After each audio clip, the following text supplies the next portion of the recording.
¿Qué tal? Bienvenidos. Estamos aquí de nuevo en Conectados Noticias. Es un gusto para nosotros llevarle la información día a día. En esta parte del programa vamos a conversar de algo que se ha venido sucediendo desde las 3 de la mañana. Para ello hemos invitado al doctor Domingo García Belaunde, un analista político, y hoy vamos a conversar sobre un hecho que viene cada día más mancillando la institucionalidad del Congreso. Doctor Domingo, ¿cómo está usted? Bienvenido al programa. Bien, muchas gracias por la invitación y aquí me tiene sus órdenes.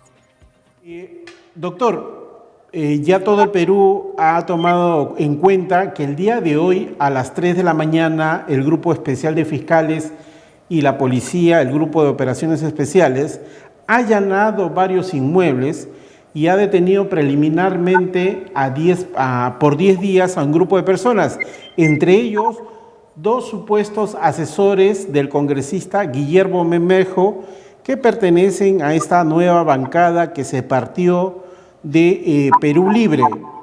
La bancada se llama Cambio Democrático Juntos por el Perú. En primera instancia, ¿cuál es su análisis frente a estos hechos? Bueno, es un poco difícil hablar sobre algo que no se ha visto o estudiado directamente, ¿no? Pero se puede adelantar que si eso lo ha hecho la Fiscalía, es porque hay suficientes elementos de juicio para hacerlo, para seguir investigando y en su momento pues hacer la acusación. Pero esto es algo preliminar que naturalmente preocupa, pero hay que tomarlo con calma, ¿no? Porque a veces podrían haber errores o excesos. Ahora, en una de las casas del presidente, el jefe de la autoridad con cambio, le encontraron una fuerte cantidad de dinero y armas de fuego. Entonces, ya eso lleva hacia otro lado la investigación, porque lo que están tratando y fuentes que hemos podido recoger, esto es parte de una investigación que han venido haciendo que vincula al señor Pedro Castillo en esta organización criminal. Bueno, indudablemente cuando hay armas y hay dinero, la cosa se complica, ¿no? No es meramente una investigación, sino que ya hay elementos de convicción, por así llamarlos, o elementos fácticos, o en todo caso pruebas, por así decirlo, de que sirven para orientar y seguir pues las investigaciones. Pero yo insisto en que esto es preliminar, que eso preocupa, que nos ponen atención, pero mientras no haya mayores desarrollos, es difícil decirlo. Y me gustaría más que eso, sería bueno en su momento consultar al abogado de las partes para ver qué es lo que dicen, ¿no? Porque tenemos solamente la versión de la Fiscalía, que es un ente investigador, nada más, no es juez. Es investigador. Hemos tratado de buscar información de la parte de la defensa legal de esta parte de las personas, pero como todavía esto está en carácter de desarrollo, hay información reservada que me imagino en los próximos días tendremos mayores luces sobre este tema. Pero sí, yo quiero llevarlo sin alejarnos mucho de este tema. Esta es una suma de cosas que le vienen pasando a la institucionalidad del Congreso. Yo no sé hasta cuándo estas cosas van a seguir permitiendo el desprestigio de la institución o de los congresistas, doctor. Eso es una pregunta muy interesante. Y yo lo veo de esta naturaleza, si usted me permite. La institución es saludable, es necesaria para un país democrático. Yo diría que es poco representativa porque son 130 para 32 millones de habitantes, evidentemente. Pero la institución es interesante y hay que mantenerla, pese a todo. Lo triste del caso es que nuestro Congreso pues está en cascada, cayéndose mucho tiempo con todo tipo de corrupciones, desde las más pequeñas hasta las más grandes, y eso naturalmente salpica a la institución.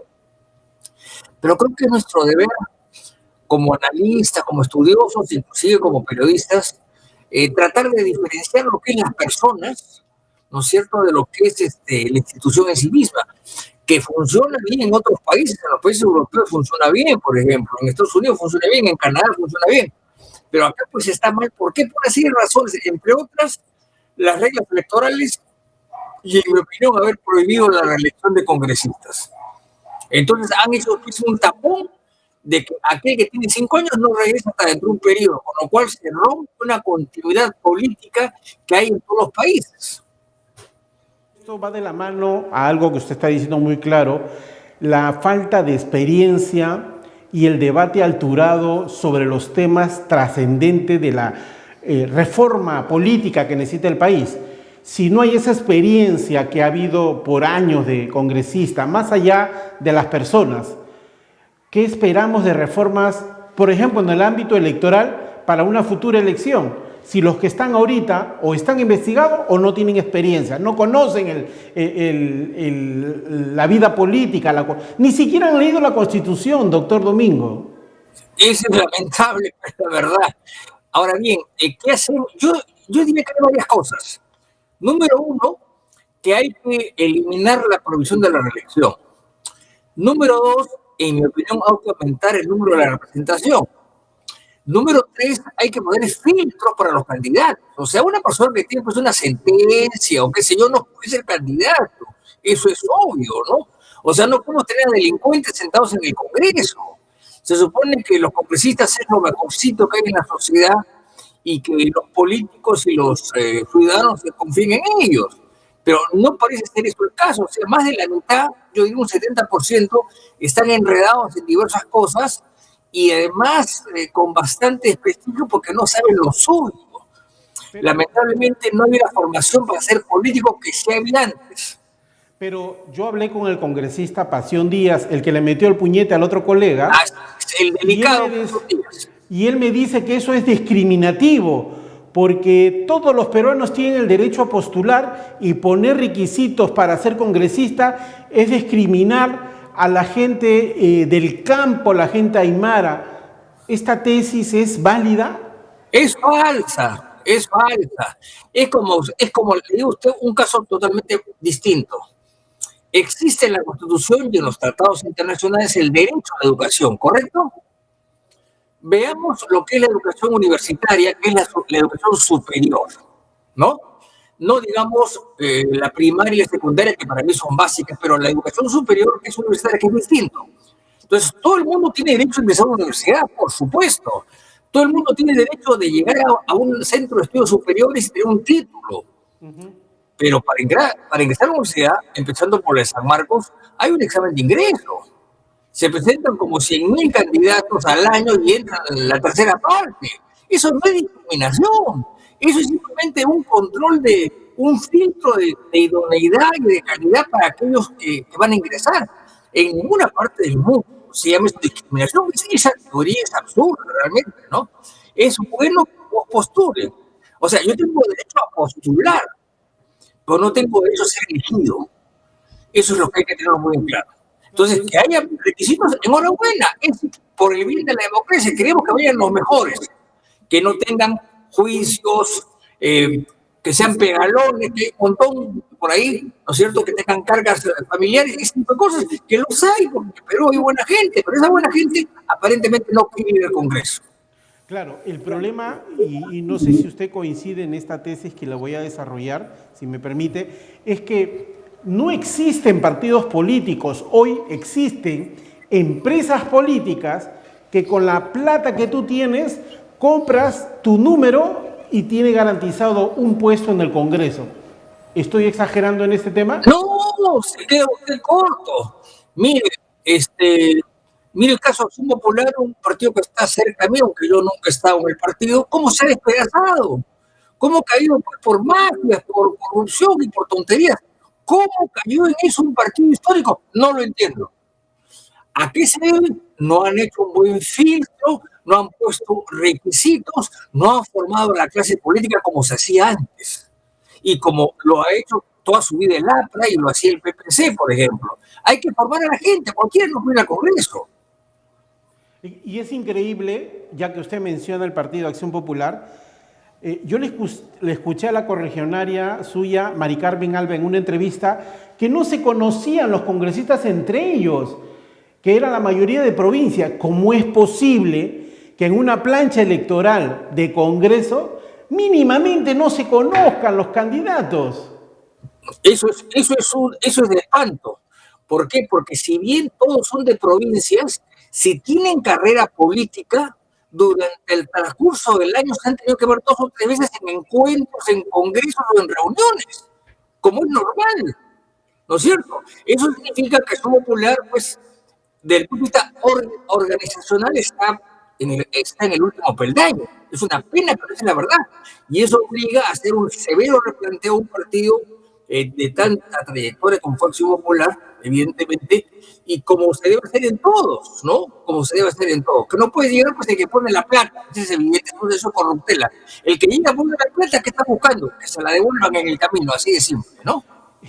Y algo que debería modificarse en la Constitución, aquel congresista que es elegido por la bancada A y luego se cambia a la bancada B, debería perder su curul, debería ser desaforado o ser renunciado automáticamente, porque no hay derecho que la población elija una lista congresal por un partido y este señor traicione el ideario de ese partido para pasarse al otro.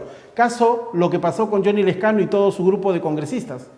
Así es, lamentablemente sí. Eso es un transfugismo que lamentablemente fue permitido por una sentencia del Tribunal Constitucional que habría que analizarlo. O sea, yo podría permitir que un candidato de una lista se sienta, digamos, decepcionado y se vaya. Bueno, hasta eso lo puedo admitir, pero ese señor se va a 3 bancadas distintas en el transcurso del tiempo. Eso ya no es, digamos, cambio de opinión, eso ya es corruptela, ¿no? Ese es el punto. Sí, qué interesante eso. Y hoy creo que el debate se amplía en el sentido de que se tiene que discutir la reforma electoral, porque el 2026 está muy cerca y vamos a tener los mismos actores, las mismas reglas de juego y los mismos árbitros, Salas Arenas, Pedro Corbeto y el de la Renier. Así vamos a tener más de lo peor. Bueno, tengo entendido que la gente del jurado se va en 2024, ¿no? Pero habría que hacer una gestión con la Corte Suprema cuando nombre un nuevo representante para que sea una persona, digamos, más calificada, por decirlo de una manera eufemística, ¿no? Y esperemos que eso se arregle. Y el Tribunal Constitucional recomendó al Congreso que modifique el artículo 99 y pueda incorporar a ciertos funcionarios para hacer el control político. Correcto. Eso no lo sí, eso debería incorporar. Lamentablemente, le voy a comentar, el Congreso nuestro en materia de reformas constitucionales ha sido muy ocioso en el sentido amplio de que no han querido hacerlo.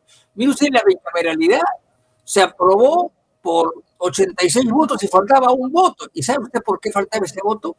Porque no hablaron con todos los congresistas, porque no consensuaron, porque no hicieron un trabajo de coordinación, porque la idea es interesante, pero ¿por qué no pasó? Porque no fue trabajada ordenadamente. Nada más. Y así pasa todo. Doctor, lo que faltó fue el cabildeo. El cabildeo político no se hizo. Exacto, eso es.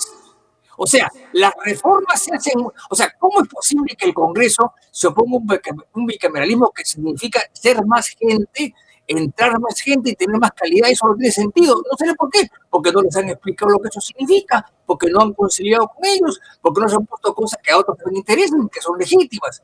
Eso es falta de preparación, lamentablemente. Ojalá que la Comisión de Constitución, ahora que se instale, tome esas cosas con seriedad, porque la anterior comisión no lo hizo. Ahora, la mesa directiva, en especial el señor presidente, el señor Soto, tiene serios cuestionamientos. Aprueban una ley para el tema de la prescripción para que de una vez se elimine, la Corte Suprema anula el proceso y el señor dice que todavía el 28 va a dar una conferencia de prensa. Doctor Domingo, antes ser funcionario público era un honor, ¿o me equivoco? ¿Sabe usted lo que ha pasado?